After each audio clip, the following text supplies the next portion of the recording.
वालेकुम, मेरा नाम डॉक्टर सोबिया असलम है। मैं यहाँ दस्तक हॉस्पिटल में एज अ WMO जॉब कर रही हूँ। यहाँ पे सर्व करते हुए मुझे ऑलमोस्ट 4-5 साल हो गए हैं। पहले जब ये सिर्फ फाउंडेशन थी, सिर्फ हम थैलेसीमिया और हीमोफीलिया और ब्लड कैंसर के पेशेंट्स को ब्लड लगाते थे, उनको मेडिसिन प्रोवाइड करते थे, तब जो है ना मैं यहाँ पे तब भी काम करती थी। फिर अब जब ये हॉस्पिटल में चेंज हुआ तब भी इसमें हम पेशेंट्स का जो है वो ऑलमोस्ट फ्री ही कहेंगे कि हम ट्रीटमेंट करते हैं। नॉर्मल पेशेंट्स की 100 रुपीज चार्जेस है हमारे, उसमें हम पेशेंट को जो भी प्रोवाइड कर सके उनको मशवरा वगैरह देते हैं। मेडिसिन के भी हमारे कोई इतने मतलब कोई बहुत एक्सपेंसिव मेडिसिन नहीं देते पेशेंट्स को। जो भी बेसिक ट्रीटमेंट होता है हम वो यहाँ करते हैं। हमारी कोशिश ये होती है कि पेशेंट को हर किस्म की नीड जो है वो यहाँ से जो हमारे अंडर है हमारे हाथों में वो हम दें। बाकी मोस्टली जो बिल्कुल फ्री है वो थैलेसीमिया और हीमोफीलिया है, उनको हम मेडिसिन भी देते हैं और उनका ट्रीटमेंट भी करते हैं। उनको ब्लड भी यहाँ पे लगता है, उनके लिए फ्री है। बाकी नॉर्मल अगर कोई पेशेंट आ जाता है जिसको खून की कमी है किसी और वजह से भी, उनको भी हम यहाँ पे ब्लड लगाते हैं। मैंने खुद को बहुत मतलब यहाँ आने से पहले I was a little bit of proud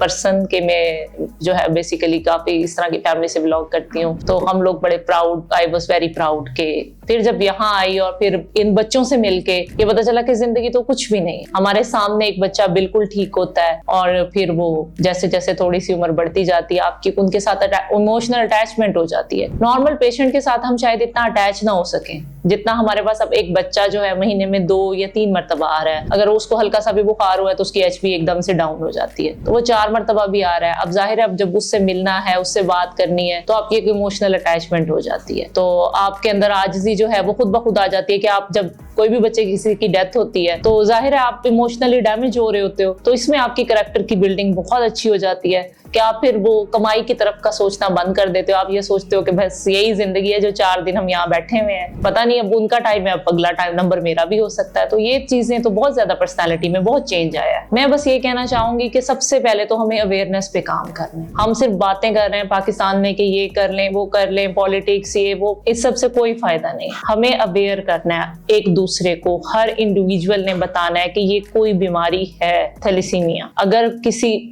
female का चले हम कहते हैं हमारे मुल्क में फीमेल नहीं इतनी आवाज उठा सकती कि अगर मैं कह दूं मैं माइनर हूं तो शायद कोई भी लड़का मेरे लिए शादी से पहले टेस्ट ना करवाना चाहे। लेकिन अगर लड़के ही कम से कम, क्योंकि इस माशरे को चलाने में जो सच्चाई है शायद कोई एक्सेप्ट करे या ना करे, मर्दों का बहुत बड़ा रोल है। तो मैं समझती हूँ अगर हर लड़का शादी से पहले एक छोटा सा टेस्ट होता है वो करा ले, अगर वो माइनर है तो वो लड़की को रिक्वेस्ट कर ले कि भाई आप करवा लो टेस्ट। अगर हम दोनों माइनर होते हैं तो शादी नहीं करते, कम से कम इस माशरे को हम एक हेल्दी बच्चा दे दें। इस सफर में हमें आप सबकी बहुत ज्यादा जरूरत है। इस सफर में आए, हमारा साथ दें और इस इदारे को आगे बढ़ने में जितना हो सके इसकी मदद करें। Thank you.